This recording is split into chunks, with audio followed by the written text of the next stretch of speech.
Hello guys, আসসালামু আলাইকুম। মাসুদ ভাই আজকে ভর্তা বানাইতেছে, আমরা সবাই খাইতে চলে আসলাম। আমলা, কলা আরো অনেক কিছু মিক্সচার করে একসাথে করে ভর্তা বানাইতেছে। দেখে মনে হইতেছে অনেক স্বাদ হবে, দেখে জিভে পানি চলে আসলো।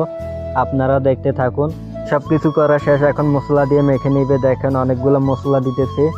আজকে দেখা যাবে মাসুদ ভাইয়ের হাতের কারিশমা কেমন। এটা হচ্ছে আমাদের দিদার কাকু, উনি শুধু খাই খাই করতেছে, কেমনে যে খাবে শুধু ওইটাই চিন্তা করতেছে।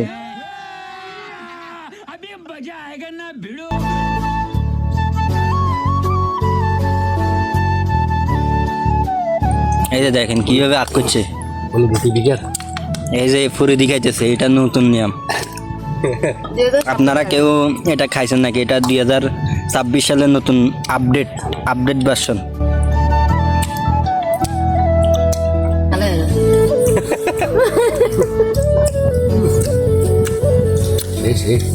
সেই স্বাদ।